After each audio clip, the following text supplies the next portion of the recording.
오늘 우리 가정에서 혹은 다른 곳에서 온라인으로 함께 예배하시는 분들에게도 이 찬양의 감격과 이 은혜가 동일하게 전달되기를 소망합니다. 제가 하나 질문드리겠습니다.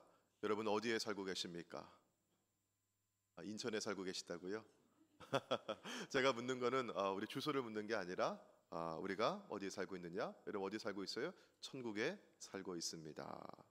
이렇게 답이 나와야 정상인 거죠. 예. 자, 천국은 두 가지 차원이 있어요.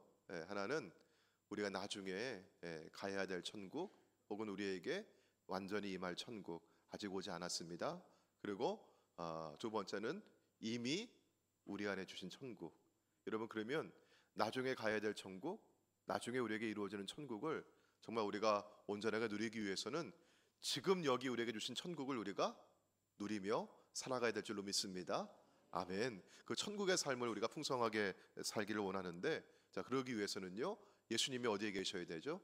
예수님 어디에 계십니까? 내 안에 계십니다. 내 안에 계셔요. 그래서 예수님이 나의 구세주가 되어 주셨고, 나의 주인 되어 주셨고, 내 왕이 되어 주셨습니다. 자, 그러면 우리는 예수님을 나의 구세주와 주인으로 또 왕으로 모시고 살아가는데, 어떤 삶을, 이 세상에서 우리 천국을 살아가는데 어떻게 살아야 되는 건가? 어떤 삶이 이 세상에 살지만 천국의 삶을 누리며 살아가는 것일까? 자, 제가 질문을 하나 드리겠습니다. 당신은 승리하는 삶을 살고 있습니까? 당신은 풍성한 그리스도인의 삶을 살고 있습니까? 여러분, 이게 천국을 지금 살아가고 있다는 뜻인데, 혹시 그렇지 못한 분이 계시다고 하면 오늘 말씀 가운데 그 답을 얻으시길 바라고요. 혹시 주변에서 예수님 모르는 분이 계시면, 혹은 예수님을 믿고 있지만 천국을 그 풍성하게 누리며 기쁨으로 살고 있지 못하다고 한다면, 오늘 말씀 여러분 잘 들으시고 또 이 말씀이 복음을 전해 주시기를 바랍니다. 자, 먼저 세상 사는 사람들 모습을 우리가 네 가지로 보려고 하는데요. 자, 첫 번째 그림을 한번 보도록 하겠습니다. 첫째는 짐을 어떻게 하고 가는 사람이죠? 지고 가는 사람이에요. 이 사람은요, 짐이 자기보다 훨씬 크고 무겁습니다. 얼마나 고생과 수고가 많겠습니까? 짐이 무거워서 허리가 휘어 있고요, 가다가 병들고 지치고 쓰러집니다. 자, 이 등에 지어진 이 짐은 어떠한 짐이었을까? 가족의 짐, 사업의 짐, 건강의 짐, 마음의 무거운 짐이 있어요. 짐이 한두 개가 아닙니다. 갈수록 내 힘으로는 버겁고 안 되는 게 너무나 많이 있어요. 평생 고생만 하고 평안과 행복이 없습니다. 자, 왜 무거운 짐일까? 무엇이 우리 어깨 혹은 우리 등에 지어진 짐 가운데 가장 무거운 짐일까? 성경은 이렇게 말씀하고 있습니다. 시편 38편 4절인데요. 우리 같이 한번 읽어볼까요? 자, 시작. 내 죄악이 내 머리에 넘쳐서 무거운 짐 같으니 내가 감당할 수 없나이다. 아멘. 이런 무엇이 그토록 무거운 짐이죠? 죄악이라고 하는 짐이에요. 제가 예전에 보았던 한 영화에서 이런 장면이 있습니다. 숲속에 작은 남자에 기거하는 한 노승이 데리고 사는 어린 동자아이가 있었는데, 이 아이 등에다가 아주 커다란 돌짐을 이렇게 묶어 놓은 거예요. 그러면서 이 아이에게 하는 말이, 너는 평생 이 돌짐을 지고 살아야 한다, 이렇게 얘기하죠. 그러니까 이 어린 동자승이 얼마나 서럽게 엉엉 울던지요. 저도 그 장면을 보면서 같이 울었어요. 왜냐하면 너는 평생에 이 돌짐을 지고 살아야 한다고 한 노승의 선고가 정말 그 등에 돌짐을 매일 지고 그렇게 나이 들고 어른이 될 때까지 사는 건 아니겠지만, 여러분은 그 어린아이의 마음 가운데 마음에 뭐가 지어진 거예요? 무거운 짐이 지어진 거거든요. 자, 이 짐을 어떻게 내려놓을 수 있을까? 모든 사람들은 인생을 살면서 어떻게 하면 짐을 지지 않을 수 있을까? 이런 궁리를 하며 살아가죠.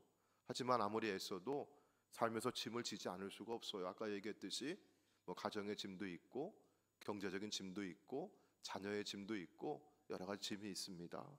자, 그러나 안타까운 것은 그 짐을 내려놓을 방법을 찾지 못하는 겁니다.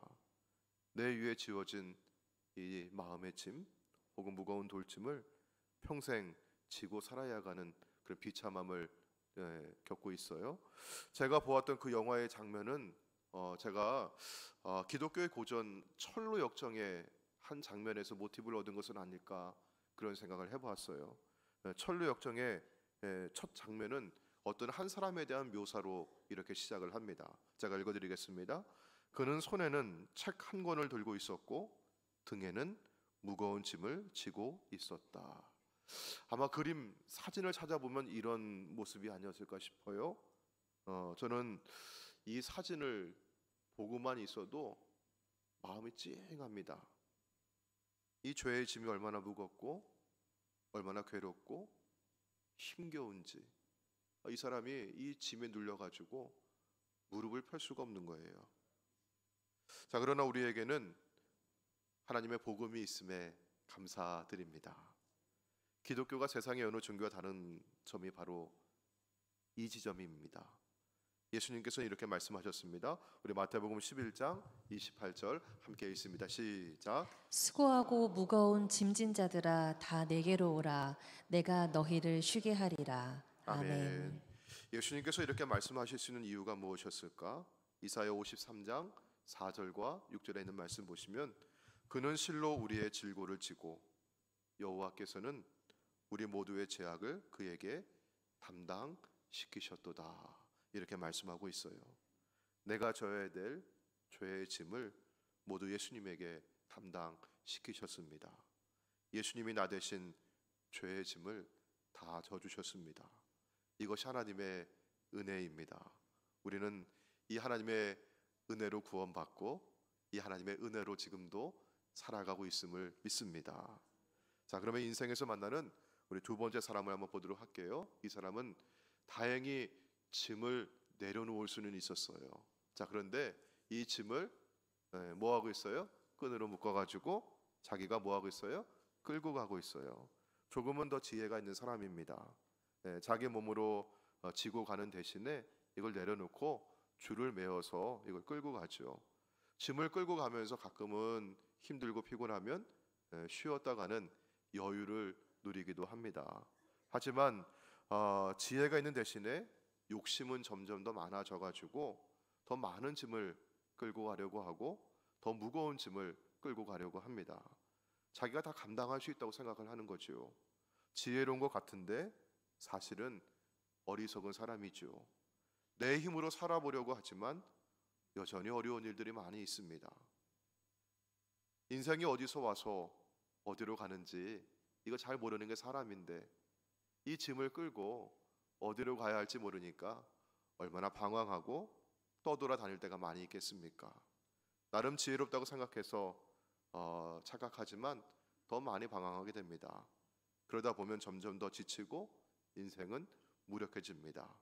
자, 세 번째 사람은요, 조금 더 지혜가 있는 사람이에요. 자, 보니까 여러분 어때요? 짐에다가 뭘 이렇게 달았어요? 바퀴를 달고 혹은 바퀴 있는 수레의 짐을 얹고 이렇게 끌고 가는 사람입니다. 자, 앞에 사람들에 비해서 더 지혜롭고 능력이 많은 사람이죠.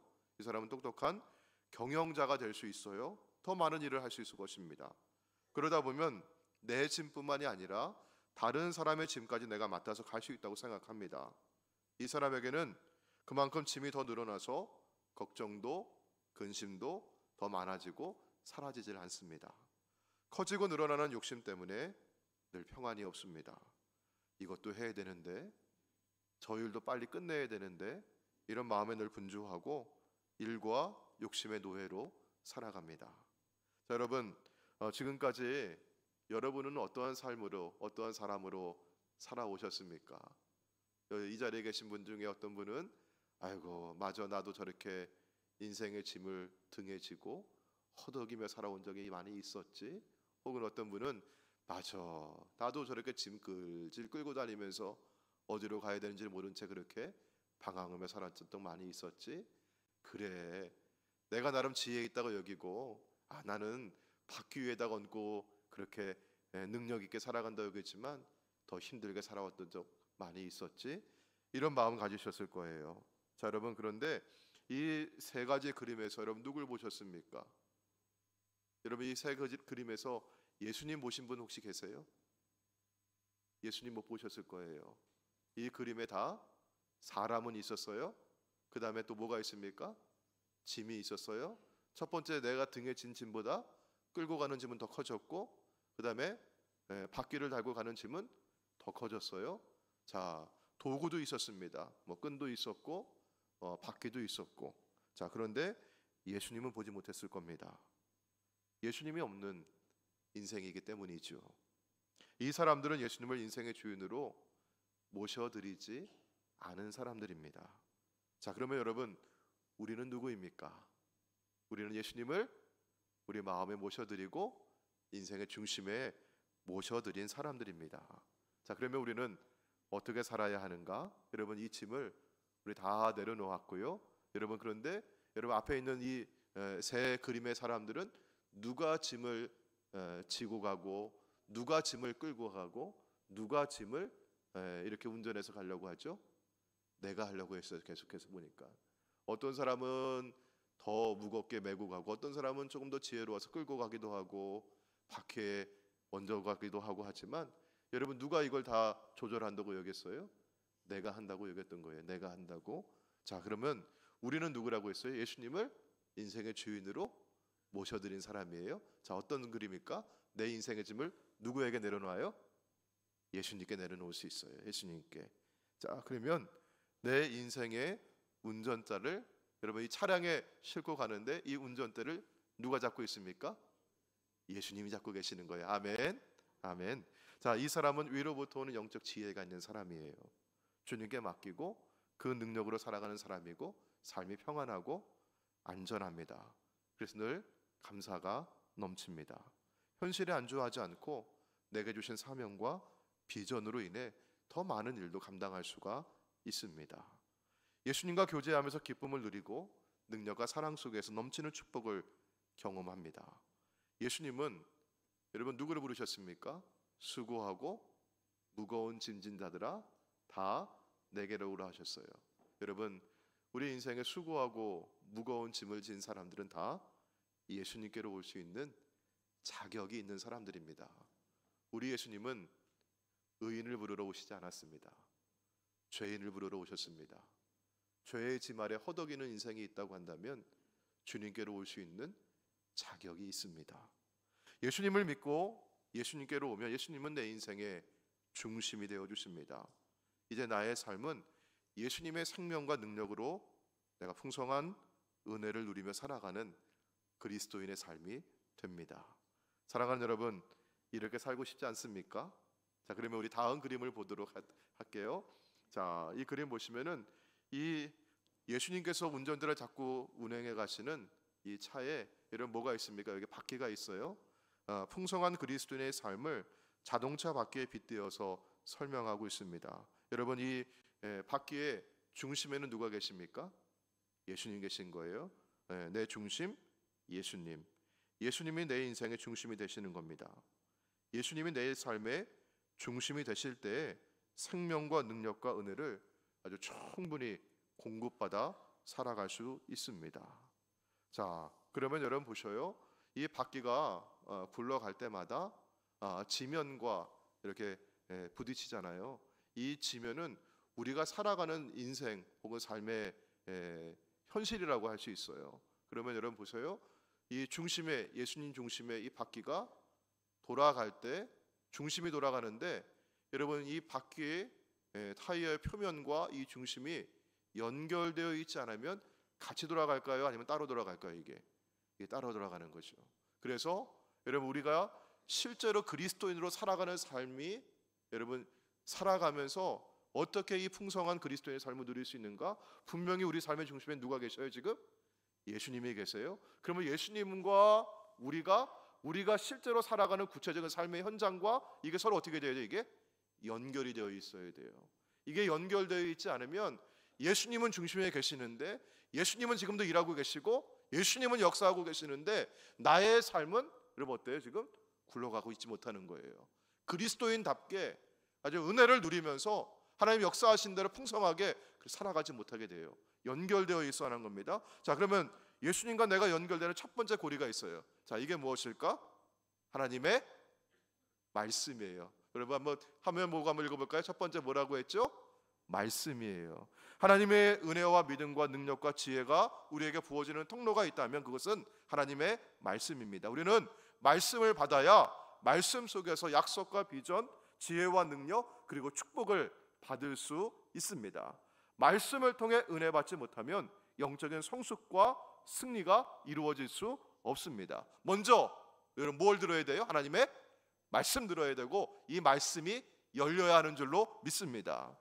설교를 듣고 말씀을 읽고 묵상하면서 주님의 음성을 여러분 들으시기를 축원합니다. 말씀은 곤란 중에 위로가 되고 말씀 속에서 기도의 응답이 있음을 믿으시길 바랍니다. 말씀은 성령의 검이기 때문에 말씀이 있어야만 영적 싸움에서 우리는 승리할 수 있습니다. 말씀을 듣고 묵상할 때 우리가 믿음이 성장하고 그 말씀대로 이루어지는 기적을 체험하고 살아가게 됨을 믿으시기 바랍니다. 제 삶 가운데도 한 두 번 정도 하나님이 찾아오셔서 이렇게 임하시고 하는 경험이 있었습니다. 첫 번째는요, 제가 신학교 다니던 시절이었는데 그때 말씀 속에 마가복음 6장에 있는 말씀 가운데 제자들이 예수님 말씀 듣고 갈릴리 호수를 건너가는데 바람으로 인해서 바람이 거슬림으로 굉장히 고생합니다. 그때 예수님께서 그 배에 오르셨을 때 풍랑이 잔잔해졌어요. 제가 그 시절에 저희 가정에는 큰 어려움이 있었습니다. 어머니가 암으로 투병하시면서 수술하고 그렇게 지내고 계셨고 아버지가 또 중풍으로 쓰러지셔가지고 병상에 계셨고요. 동생은 군대가 있었는데 저는 그때 신학교 4학년인가 그랬었는데 맹장이 터져가지고 맹장 수술하느라고 병원에 입원해 있었어요. 그러니까 군대가 있는 동생 빼고는 다 어디에 누워 있어요? 병원 침대에 다 누워 있는 거예요. 그런 중에 인생에 이런 풍랑이 있을까 싶은 거예요. 근데 그때 이제 하나님 말씀을 묵상하면서 제가 모태신앙인이라고 보통 얘기하잖아요. 여러분 모태신앙인이 여러분 누굴 모태신앙이라고 얘기합니까? 어머니 뱃속에서부터 이렇게 교회 다녔다고 하는 거잖아요. 근데 모태신앙인은요 어떤 그런 주님을 인격적으로 만나는 그런 경험이 없을 수 있어요. 그냥 어렸을 때부터 교회를 다녀왔기 때문이죠. 근데 주님이 그때 그런 제 삶의 그런 어려움과 풍랑 가운데 저를 인격적으로 만나시고자 다가오셨던 것 같습니다. 그래서 예수님을 내 인생의 배에 우리 가정이라고 하는 이 배에 예수님을 이렇게 중심으로 모셔야만 삶의 풍랑이 잔잔해지는 것이구나. 주님을 저는 그때 인격적으로 제 마음에 모시게 되었습니다. 자, 여러분 그런데 그렇게 주님을 영접하고 살아오는 삶의 여정 가운데서도요 여전히 여러분 그 배에 여러분 핸들은 누가 잡고 있어요? 내가 잡고 있는 거예요. 제가 잡고 있었어요. 제가 방법을 찾아내고 제가 노력하고 제가 그렇게 인생을 경영하며 살려고 했습니다. 어떨 때는 너무나 잘 돼요. 잘 될 때는 굉장히 만족스럽고 감사하고 인생이 살맛이 나더라고요. 그런데 어떨 때는요 굉장히 힘들어요. 여전히 어려워요. 마음에 기쁨이 없어요. 감사가 없어요. 여러분 그때 지난주에 제가 말씀 나누면서 간증을 해드렸잖아요. 제가 코로나 겪기 전에 저에게 그런 마음의 어려움이 있었는데 여러분 그때 하나님은 저에게 또 말씀으로 다가와 주셨습니다. 그때 이제 시편 139편에 있는 말씀들을 쭉 묵상하던 시절인데 시편 139편 5절 말씀 가운데 주께서 나의 앞뒤를 둘러싸시고 주께서 내게 안수하셨나이다. 이 말씀이 저에게는 깊이 다가왔습니다. 제가 살아오는 줄 알았어요. 그러나 저의 앞뒤를 누가 둘러싸고 계셔요? 주님이 둘러싸고 계셨던 거예요. 주님의 은혜와 돌보심이 아니었다면 제가 살아올 수 없었던 것입니다. 주님은 제 머리에 손을 얹고 안수해 주셨어요. 누구의 것이라고 하는 겁니까?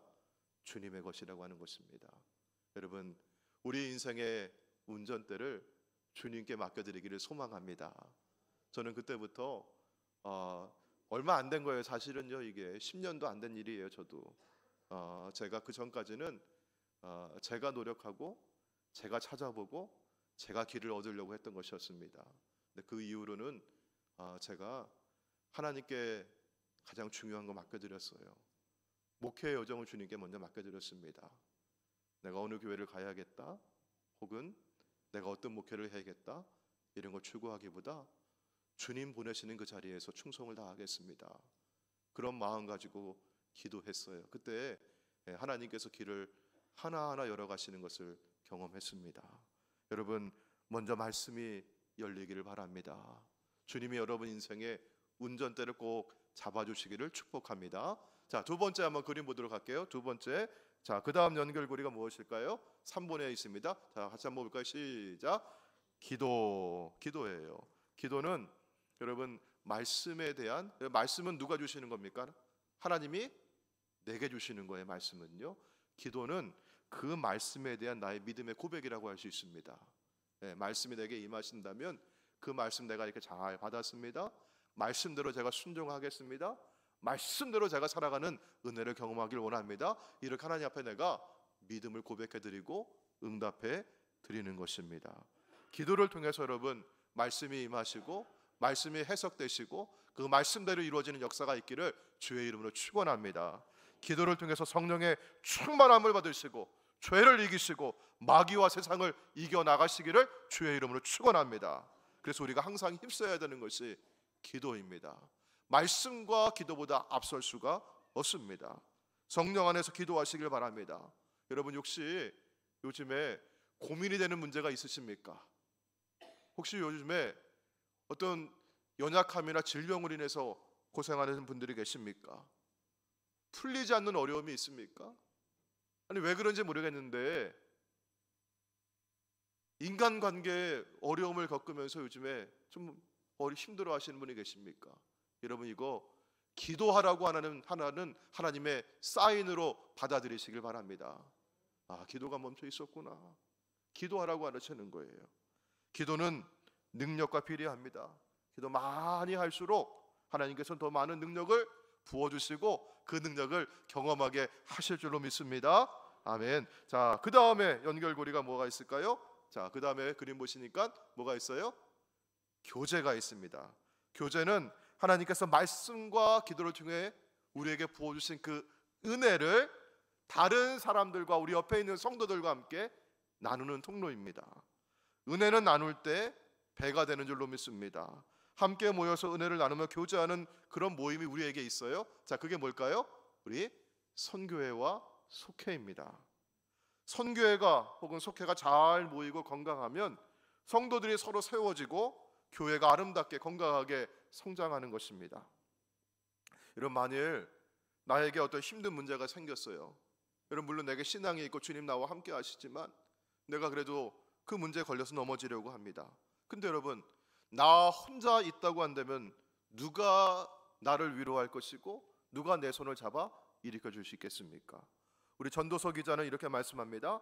한 사람이면 패하겠거니와 두 사람이면 맞설 수 있나니 세 겹줄은 쉽게 끊어지지 아니하느니라. 아버지, 이 말씀처럼 우리 하나님의 위로와 사랑을 서로 나누어 주고 말씀으로 기도하고 치유하고 세워주는 우리 속회와 선교회를 여러분 함께 세워가기를 주의 이름으로 축원합니다. 자, 그 다음에 연결고리가 있어요. 그 다음에 연결고리가 뭐죠? 전도입니다. 전도 한번 따라해 볼까요? 전도. 자, 하나님이 나를 부르신 목적은 복의 근원이 돼서 그 복을 다른 사람들에게 흘려 보내라고 하는 것이에요. 그게 바로 전도입니다. 여러분, 우리 태신자 전도 여러분 마음에 품은 분들 우리 스티커에 써가지고 포스트잇에 써가지고 이름을 붙여놓는데 여러분, 제가 이거 어떤 일이 있었는지는 잘 모르겠어요. 저도 전해 들은 이야기예요. 그런데 우리 유년부에 조그만 아이가 왜 그 앞에 있었는지 거기 앞에 있으면서 그 어른들한테 그러더래요. 할머니한테 나도 이름 써서 붙여놓을 거예요 그러더래요. 그래서 어른들이 곁에 있는 어른들이 야, 너는 뭐 누구를 전도하려 그래? 너 뭐 누가 이름 쓸 사람이 있어? 그랬대요. 그때만 있어요 그러더래요. 예, 어린 아이가 그래서 이름을 썼어요. 이름을 누구 이름을 썼게요? 거기다가 아빠 이름을 쓰고 친구 이름을 썼어요. 그리고 지난주에 그 아빠가 교회 나오셨어요. 아멘. 예. 아니, 무슨 일이 있었는지는 모르겠어요. 하나님은 어떻게 그 아이의 기도를 들으시고 아이가 어떻게 기도했는지, 하나님 어떻게 일하셨는지 저는 잘 모르겠습니다. 그리고 아빠가 교회 오시면서 어떤 마음으로 오셨는지도 전 잘 모르겠어요. 깊은 대화를 저하고 나눠본 게 아니에요. 근데 그런 얘기를 들었어요. 사랑하는 성도 여러분, 우리가 전도하겠다고 마음 먹으면 하나님께서 일하고 계시는 줄로 믿습니다. 전도는 축복입니다, 여러분. 전도는 내가 받은 하나님의 그 은혜와 사랑을 흘려보내는 거예요. 여러분, 나 혼자만이 아니라 우리 옆에 있는 분들과 함께 전도하셔서 세상을 향해서 그렇게 흘려보낼 수 있는 아름다운 통로가 되기를 주의 이름으로 축원합니다. 아멘. 자, 그 다음 우리 한번 볼까요? 어때? 그 다음에 6번에 있잖아요. 이런 뭐라고 되어 있습니까? 나눔이라고 되어 있습니다. 나눔은 하나님의 사랑을 사람들에게 전하고 드러내는 것입니다. 나눔도 역시 은혜와 복이 배가 되는 비결입니다. 여러분, 나눔 보통 이제 구제라고 얘기하죠. 우리가 누구에게 나누어 주고 구제하는 것, 이거를 하나님께 구워드리는 것이라고 어떤 분이 말씀하시더라고요. 여러분, 하나님께 구워드리면 하나님은 그분이 말씀하시기를 떼어 먹는 법이 없으시대요. 아멘. 우리 하나님께서는 어떻게 갚아주신대요? 이자를 쳐서 갚아주시는데, 요즘에 세상에서 그렇게 이자 받아 먹으면 안 돼요. 세상에서는요. 근데 우리 하나님은 얼마나 이자를 주시는지 여러분, 30배, 60배, 100배로 주신대요. 할렐루야. 여러분, 우리 교회가 여러분 어렵고 힘들어도 우리 창녕 종합사회복지관을 통해서 우리 이웃들에게 지역사회로 흘려보내고 나누어 주는데 우리 인색하지 않기를 소망합니다. 여러분, 우리 교회가 여러분 정말 어려운 이웃들에게, 우리 성도들 가운데도 좀 어려움을 겪고 있는 분들에게 나누어주고 베풀고 여러분 흘려보내는데 우리가 풍성하기를 축원합니다. 왜냐하면 그게 우리 교회 사명이기 때문에 그래요. 아멘. 여러분, 우리 교회 설립 정신이 어떤 말씀 위에 세워졌습니까? 마태복음 10장 8절 말씀, 너희가 거저 받았으니 거저 주라는 거예요. 여러분, 이렇게 줄 때 하나님께서 우리에게 더 풍성하게 채워 주실 줄로 믿습니다. 우리 교회가 사역하는데, 우리 교회가 전도하는데, 우리 교회가 선교하는데 모자람이 없도록 하나님 채워 주실 줄로 믿습니다. 여러분, 이번 우리 오후 예배 때마다 헌신 예배 드리는데요. 이번 헌신 예배 때에는 우리 하나님 앞에 예물 드리는 거, 우리 하나님 앞에 헌금 드리는 거 가지고 우리 카자흐스탄 우리 교회가 처음으로 개척한 알마티 교회에 우리 보수를 위해서 사용하려고 합니다. 여러분, 알마티 교회가 세워지고 또 오랜 세월이 흐르다 보니까 군데군데 낡고 헤어져 있어요. 우리가 그거를 정성을 모아서 이렇게 보수하는데 사용하려고 하는데, 알마티 교회를 통해서 또한 우리 카자흐스탄 지역에 있는 여러 형제 교회들에게 우리 부른다이 교회를 비롯해서 여러 교회들마다 풍성하게 하나님의 은혜가 흘러가기를 주의 이름으로 축원합니다. 아멘. 자, 그 다음에 우리 7번이라고 되어 있어요, 그림에. 자, 7번. 자, 같이 한번 읽어볼까요? 자, 시작. 찬양이에요. 찬양은 모든 것이 하나님의 은혜라고 하는 우리의 고백이 담겨 있는 것입니다. 여러분, 우리 마음과 입술에서 찬양이 멈추지 않기를 바랍니다. 찬양은 하나님을 기뻐하는 것이고 우리 성도의 능력입니다. 우리가 전도를 나가거나 혹은 단기 선교를 하러 갈 때 여러분 찬양을 많이 부르게 되는데요.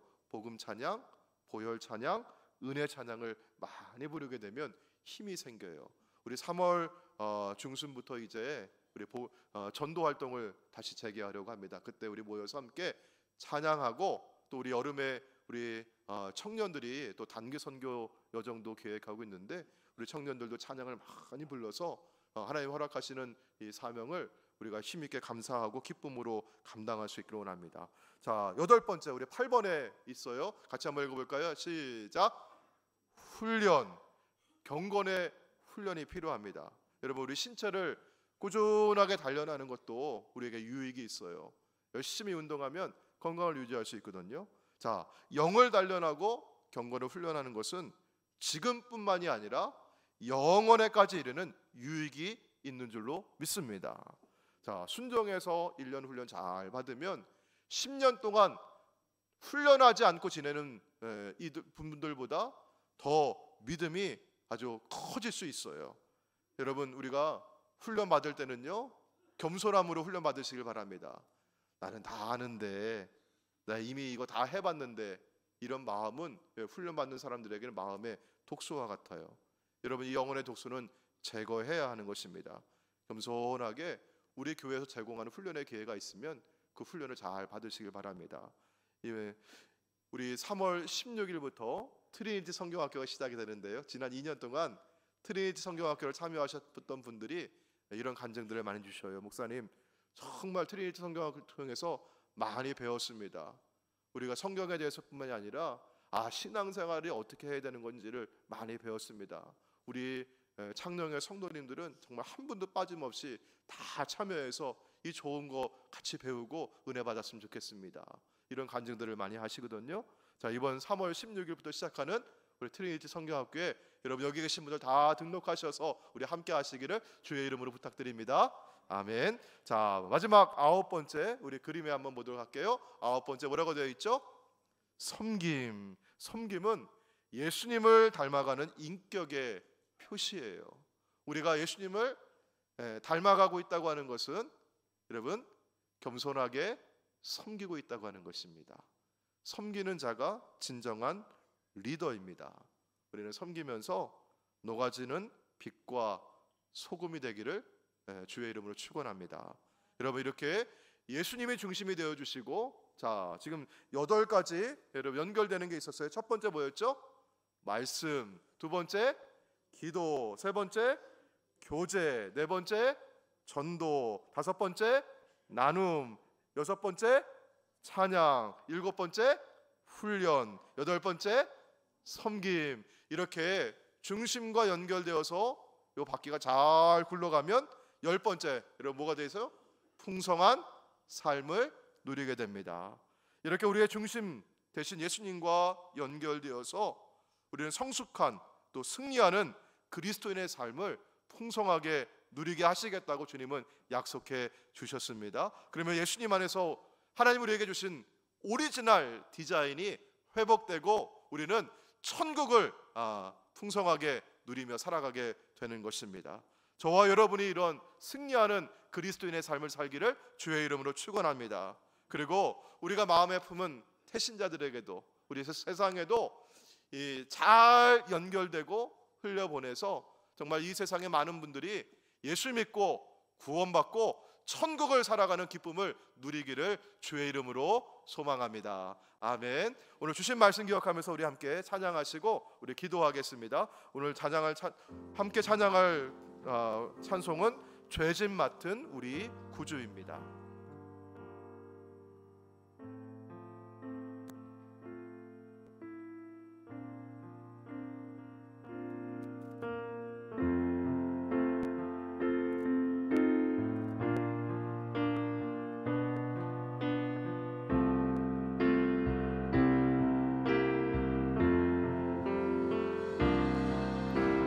죄짐 맡은 우리 구주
우리 살아가는 삶 가운데 어찌 인생의 무거운 짐을 안 잊은 자가 있겠습니까? 그러나 우리의 짐 모두 예수 그리스도 앞에 내려놓을 수 있습니다. 주님께서 우리 인생의 운전대를 잡아주신다면 주님 우리의 삶 가운데 승리하는 삶, 풍성한 은혜의 삶을 베풀어 주실 줄로 믿습니다. 이 시간 우리의 마음 여시고 주님을 내 마음의 중심으로 모셔드리며 주님께 내 인생의 운전대를 맡겨드리길 원합니다. 오늘 말씀을 기억하면서 우리 함께 기도하시고 또 우리 마음에 품은 태신자를 위해서 함께 기도하실 때 하나님 우리의 마음에 품은 태신자에게 찾아와 주셔서 그 마음은 문을 열어주시옵시고 예수님이 그의 인생의 주인 되어주시고 인생의 운전대를 붙잡아 주옵소서. 우리 그렇게 함께 통성으로 기도하며 나아가도록 하겠습니다. 주님 아버지 하나님 감사합니다. 주님 오늘 이 아침에도 저희들 함께 기도하는 가운데 주님께서 내 인생의 주인 되어주시고 아버지 인생의 무거운 짐을 우리가 다 주님 앞에 내려놓을 때 아버지 하나님께서 우리가 인생의 평안함을 누리게 주시고 아버지 하나님 만식 만족과 아버지 안식을 누릴 수 있도록 아버지 은혜 주시고 아버지 그런 줄로 믿습니다. 아버지 세상에서 무거운 짐자들이 아버지 그 짐을 등에 지고 살아가는 못하남을 입는 아버지 믿고 있습니다. 아버지는 자신의 지혜를 가지고 아버지 짐을 묶고 끌고 가는 사람도 있고 아버지 다시 아버지 바퀴를 달고 끌고 가는 사람이 있습니다. 그러나 자기가 아버지 그 인생의 문제들을 다 짊어질 수 있을 것이라고 믿고 다시 다 조절할 수 있을 것이라고 믿습니다. 아버지 주님 만족도 고단함과 아버지 인생의 아버지 무거운 짐에 눌리고 허덕이는 삶이 아버지 연속이 됩니다. 아버지는 주님의 아버지 인생의 짐을 주님 앞에 내려놓기를 원하오니 주님 만나주셨다고 믿습니다. 아버지 주님께 내 인생의 운전대를 맡겨드리기를 원합니다. 주님 오늘까지 평안과 기쁨과 안정의 삶이 난 삶에 들어가여 주시옵시고 아버지 말씀을 연결해 주시옵시고 아버지 기도를 연결해 주시옵시고 아버지 성경으로 연결되고 아버지 나눔과 구제로 연결되게 해주시고 아버지 교제로 연결되게 해주시옵시고 전도로 찬양으로 연결되어서 아버지 정말 하나님께서 내게 이루시는 말씀을 전주에서 아버지 풍성한 승리의 삶을 날마다 누리며 살아갈 수 있도록 아버지 역사해 주실 줄로 믿습니다. 아버지는 우리 안에 대신자를 주셨습니다. 마음에 품고 기도하는 아버지 성도들이 있습니다. 아버지 마음에 아버지 보면 저들에게 아버지 복음을 전할 때마다 하나님께 주님의 입술을 열어주시옵시고 아버지 그 아버지 영혼까지 전하여 주셔서 아버지 그 마음에 주시옵시고 주님 임하여 주시옵기를 원합니다. 주님께 전하여 주시옵시고 주시옵시고 아버지 예수 그리스도로 예수를 주님으로 예수를 나의 왕으로 모셔드리는 아버지 그 성도들 역사로 아버지 역사하시옵소서.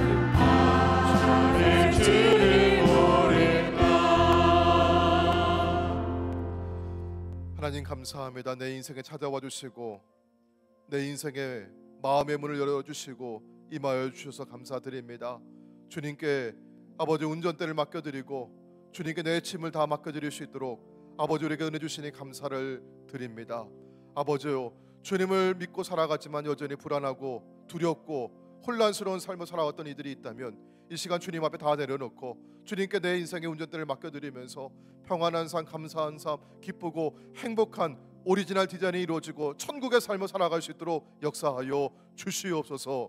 하나님 우리 마음에 품은 태신자가 있습니다. 복음을 전하고 싶은 사람이 있습니다. 아버지 그 사람의 마음에 먼저 찾아와 주셔서 주님 임하여 주시옵시고 하나님께서 그 삶의 운전대를 붙잡아 주시길 간절히 원합니다. 그래서 아버지 우리가 누리고 있는 이 천국의 기쁨이 세상에 흘러가게 해주시옵시고 아버지 많은 사람들이 천국의 기쁨을 누리며 살아갈 수 있도록 구원받은 백성 될 수 있도록 하나님 역사하여 주시옵소서. 우리 주 예수님의 이름으로 기도하옵나이다. 아멘.